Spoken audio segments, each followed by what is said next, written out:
देवभूमि उत्तराखंड के गवर्नर गुरमीत सिंह जी,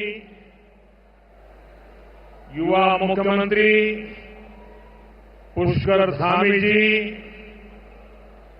मंत्रिमंडल के मेरे सहयोगी अजय टम्टा जी, रक्षा खड़से जी, उत्तराखंड असेंबली की स्पीकर रितु खंडूरी जी, स्पोर्ट्स मिनिस्टर रेखा आर्य जी, कॉमनवेल्थ गेम्स के प्रेसिडेंट क्रिस जेनकिंस जी, आईओए की प्रेसिडेंट पीटी उषा जी, सांसद महेंद्र भट्ट जी, राष्ट्रीय खेलों में शामिल होने आए देश भर के सभी खिलाड़ी, अन्य महानुभाव, देवभूमि आज युवा ऊर्जा से और दिव्य हो उठी है। बाबा केदार, बद्रीनाथ जी, मां गंगा के सुभाषित के साथ आज नेशनल गेम्स शुरू हो रहे हैं। ये वर्ष उत्तराखंड के निर्माण का 25वां वर्ष है। इस युवा राज्य में देश के कोने कोने से आए हजारों युवा अपना सामर्थ्य दिखाने वाले हैं। एक भारत श्रेष्ठ भारत की बड़ी सुंदर तस्वीर यहां दिख रही है। नेशनल गेम्स में इस बार भी कई देसी पारंपरिक खेलों को शामिल किया गया है। इस बार के नेशनल गेम्स एक प्रकार से ग्रीन गेम्स भी है।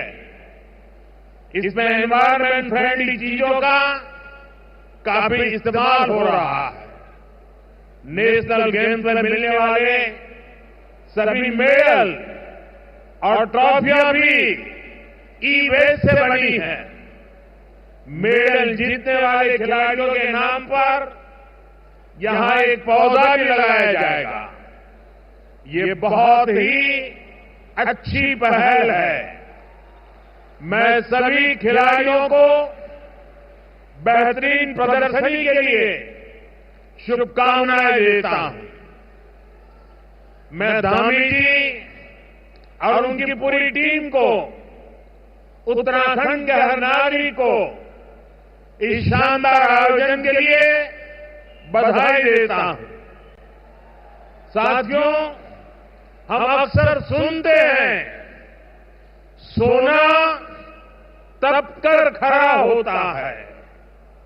हम खिलाड़ियों के लिए भी ज्यादा से ज्यादा मौके बना रहे हैं ताकि वे अपने सामर्थ्य को और निखार सकें। आज साल भर में कई टूर्नामेंट आयोजित किए जा रहे हैं। खेलो इंडिया सीरीज में कई सारे नया टूर्नामेंट जोड़े गए हैं।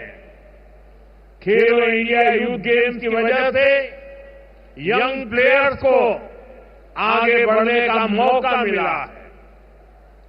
यूनिवर्सिटी गेम्स यूनिवर्सिटी के स्टूडेंट्स को नए अवसर दे रहे हैं। खेलो इंडिया पैरा गेम से पैरा एथलीट की परफॉर्मेंस नए नए अचीवमेंट कर रही है। अभी कुछ दिन पहले ही लद्दाख में खेलो इंडिया विंटर गेम्स का 5वां एडिशन शुरू हो चुका है। पिछले साल ही हमने बीच गेम्स का आयोजन किया था। और साथियों, ऐसा नहीं है कि सारे काम सिर्फ सरकार ही करा रही है। आज भाजपा के सैकड़ों सांसद नए टैलेंट को आगे लाने के लिए अपने क्षेत्रों में सांसद खेलकूद स्पर्धा करा रहे हैं। मैं भी काशी का सांसद हूं। अगर मैं सिर्फ अपने संसदीय क्षेत्र की बात करूं तो सांसद खेल प्रतियोगिता में हर साल काशी संसदीय क्षेत्र में करीब 2.5 लाख युवाओं को खेलने का, खिलने का मौका मिल रहा है। यानी देश में खेलों का एक खूबसूरत गुलदस्ता तैयार हो गया है, जिसमें हर सीजन में फूल खिलते हैं, लगातार टूर्नामेंट होते हैं। साथियों, हम स्पोर्ट्स को भारत के सर्वांगीण विकास का एक प्रमुख माध्यम मानते हैं। जब कोई देश स्पोर्ट्स में आगे बढ़ता है तो देश की शान भी बढ़ती है, देश का प्रोफाइल भी बढ़ता है। इसलिए आज स्पोर्ट्स को भारत के विकास से जोड़ा जा रहा है। हम इसे भारत के युवाओं के आत्मविश्वास से जोड़ रहे हैं। आज भारत दुनिया की तीसरी बड़ी आर्थिक ताकत बनने की ओर अग्रसर है। इसमें स्पोर्ट्स इकोनॉमी का बड़ा हिस्सा हो, ये हमारा प्रयास है। आप जानते हैं, किसी स्पोर्ट्स में सिर्फ एक खिलाड़ी ही नहीं खेलता, उसके पीछे एक पूरा इकोसिस्टम होता है। कोच होते हैं, ट्रेनर होते हैं, न्यूट्रिशन और फिटनेस पर ध्यान देने वाले लोग होते हैं, डॉक्टर होते हैं, इक्विपमेंट्स होते हैं। यानी इसमें सर्विस और मैन्युफैक्चरिंग दोनों के लिए स्कोप होता है।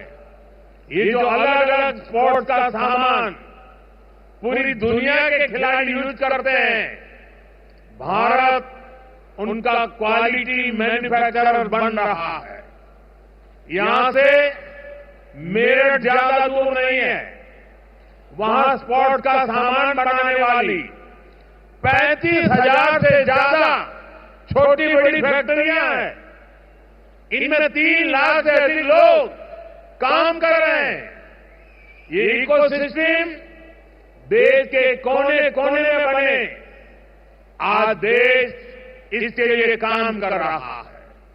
साथियों, कुछ समय पहले मुझे दिल्ली में अपने आवास पर ओलंपिक्स टीम से मिलने का अवसर मिला। बातचीत के दौरान एक साथी ने पीएम की नई परिभाषा बताई थी। उन्होंने कहा कि देश के खिलाड़ी मुझे पीएम यानी प्राइम मिनिस्टर नहीं बल्कि परम मित्र मानते हैं।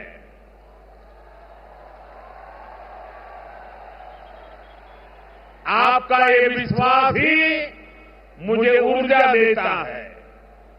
मेरा आप सभी के टैलेंट पर, आपके सामर्थ्य पर पूरा भरोसा है। हमारी पूरी कोशिश है आपका सामर्थ्य बढ़े, आपके खेल में और निखार आए। बीते 10 सालों में देखिए, आपके टैलेंट को सपोर्ट करने पर हमने निरंतर फोकस किया। 10 साल पहले स्पोर्ट्स का जो बजट था वो आज 3 गुना से ज्यादा हो चुका है। टॉप स्कीम के तहत ही देश के दर्जनों खिलाड़ियों पर सैकड़ों करोड़ रुपए का निवेश किया जा रहा है। खेलो इंडिया प्रोग्राम के तहत देश भर में आधुनिक स्पोर्ट्स इंफ्रास्ट्रक्चर बनाया जा रहा है। आज स्कूल में भी स्पोर्ट्स को मेनस्ट्रीम किया गया है।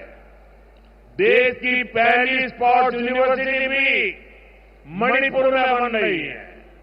साथियों, सरकार के इन प्रयासों का नतीजा हम ग्राउंड पर देख रहे हैं, मेडल टैली में दिखाई दे रहा है।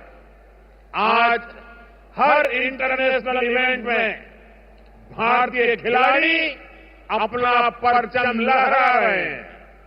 ओलंपिक्स और पैरालंपिक्स में हमारे खिलाड़ियों ने इतना अच्छा प्रदर्शन किया है, उत्तराखंड से भी कितने ही खिलाड़ियों ने मेडल जीते हैं। मुझे खुशी है कि बहुत से मेडल विनर आज आपका हौसला बढ़ाने के लिए यहां इस वेन्यू पर भी आए हैं।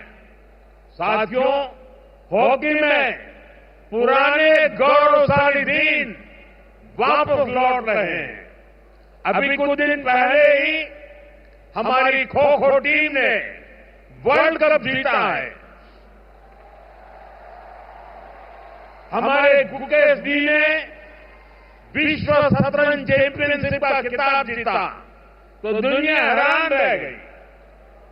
कोनेरू हम्पी महिला विश्व रैपिड शतरंज चैंपियन बनी।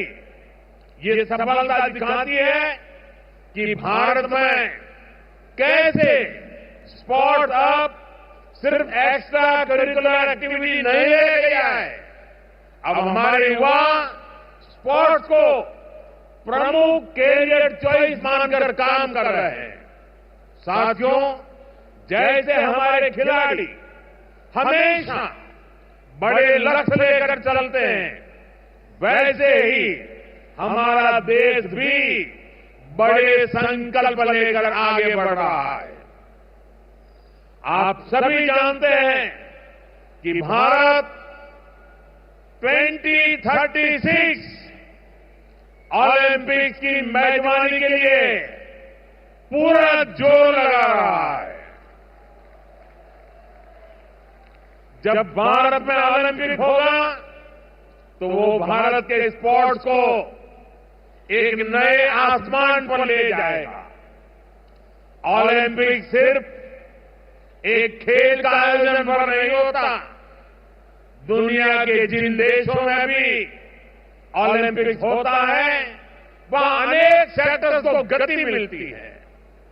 ओलंपिक्स के लिए जो स्पोर्ट्स इंफ्रास्ट्रक्चर बनता है उससे भी रोजगार बनता है। भविष्य में खिलाड़ियों के लिए बेहतर सुविधाएं बनती हैं। जिस शहर में ओलंपिक्स होता है वहां नया कनेक्टिविटी इंफ्रास्ट्रक्चर बनता है।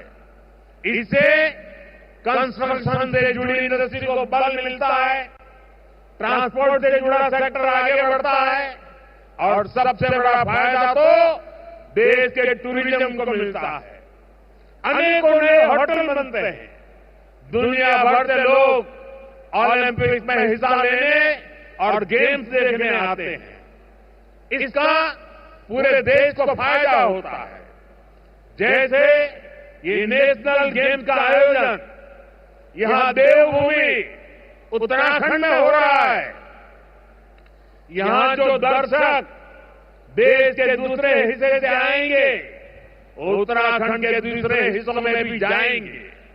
यानी स्पोर्ट के एक इवेंट से सिर्फ खिलाड़ियों को ही फायदा नहीं होता बल्कि बहुत से अन्य सेक्टर्स भी, इकोनॉमी भी इससे ग्रो करती है। साथियों, आज दुनिया कह रही है 21वीं सदी भारत की सदी है और यहां बाबा केदार के दर्शन के बाद मेरे मुंह से, मेरे दिल से अचानक ही निकला था ये उत्तराखंड का दशक है। मुझे खुशी है कि उत्तराखंड तेजी से प्रगति कर रहा है। कल ही उत्तराखंड देश का ऐसा राज्य बना है जिसने यूनिफॉर्म सिविल कोड, समान नागरिक संहिता लागू की। मैं कभी कभी इसे सेक्युलर सिविल कोड भी कहता हूं। समान नागरिक संहिता हमारी बेटियां माताओं बहनों के गरिमापूर्ण जीवन का आधार बनेगी। यूनिफॉर्म सिविल कोड से लोकतंत्र की स्पिरिट को मजबूती मिलेगी, संविधान की भावना मजबूत होगी। और मैं आज यहां स्पोर्ट के इस इवेंट में हूं तो इसे मैं आपसे जोड़कर भी देखता हूं। स्पोर्ट्समैनशिप हमें भेदभाव की हर भावना से दूर करती है। हर जीत, हर मेडल के पीछे का मंत्र होता है सबका प्रयास। स्पोर्ट से हमें टीम भावना के साथ खेलने की प्रेरणा मिलती है। यही भावना यूनिफॉर्म सिविल कोड की भी है। किसी से भेदभाव नहीं, हर कोई बराबर। मैं उत्तराखंड की भाजपा सरकार को इस ऐतिहासिक कदम के लिए बधाई देता हूं। साथियों, उत्तराखंड में पहली बार इतने बड़े पैमाने पर इस तरह के नेशनल इवेंट का आयोजन हो रहा है। यह अपने आप में बहुत बड़ी बात है। इससे यहां रोजगार के भी ज्यादा अवसर बनेंगे। यहां के युवाओं को यहीं पर काम मिलेगा। उत्तराखंड को अपने विकास के लिए और भी नए रास्ते बनाने ही होंगे। अब जैसे उत्तराखंड की अर्थव्यवस्था सिर्फ 4 धाम यात्राओं पर निर्भर नहीं रह सकती। सरकार आज सुविधाएं बढ़ाकर इन यात्राओं का आकर्षण लगातार बढ़ा रही है। हर सीजन में श्रद्धालुओं की संख्या भी नए रिकॉर्ड बना रही है। लेकिन इतना काफी नहीं है। उत्तराखंड में शीतकालीन आध्यात्मिक यात्राओं को भी प्रोत्साहित करना जरूरी है। मुझे खुशी है कि इस दिशा में भी उत्तराखंड में कुछ नए कदम उठाए गए हैं। साथियों, उत्तराखंड एक प्रकार से मेरा दूसरा घर है। मेरी भी इच्छा है कि मैं शीतकालीन यात्राओं का हिस्सा बनूं। मैं देश भर के युवाओं से भी कहूंगा कि सर्दियों में जरूर उत्तराखंड आए। तब यहां श्रद्धालुओं की संख्या भी उतनी नहीं होती। आपके लिए एडवेंचर से जुड़ी एक्टिविटी की बहुत संभावना यहां पर है। आप सभी एथलीट भी नेशनल गेम्स के बाद इनके बारे में जरूर पता करिएगा और हो सके तो देवभूमि के आतिथ्य का और ज्यादा दिनों तक आनंद उठाइएगा। साथियों, आप सभी अपने अपने राज्यों को रिप्रेजेंट करते हैं। आने वाले दिनों में आप यहां कई स्पर्धा करेंगे, अनेक नेशनल रिकॉर्ड टूटेंगे, नए रिकॉर्ड बनेंगे। आप पूरे सामर्थ्य के अनुसार अपना 100% देंगे। लेकिन मेरा आपसे कुछ आग्रह भी है।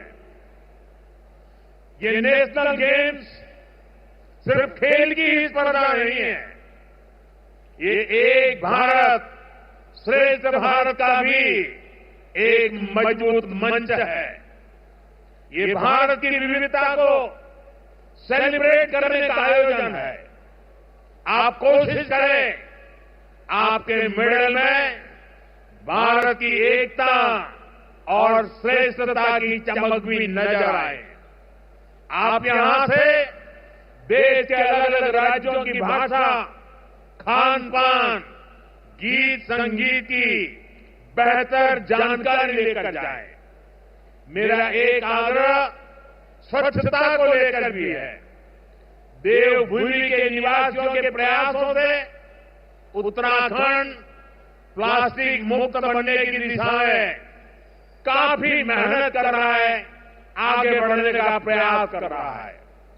प्लास्टिक मुक्त उत्तराखंड का संकल्प आपके सहयोग के बिना पूरा नहीं हो सकता। इस अभियान को सफल बनाने में जरूर अपना योगदान दें।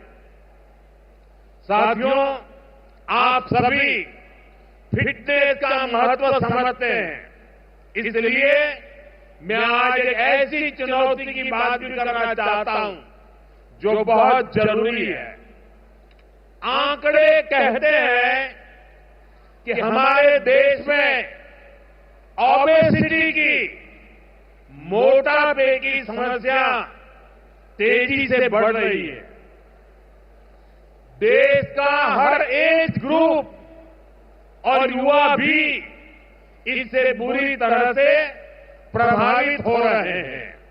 और ये चिंता की बात इसलिए भी है क्योंकि ओबेसिटी, मोटापे की वजह से डायबिटीज, हार्ट डिजीज जैसी बीमारियों का रिस्क बढ़ रहा है।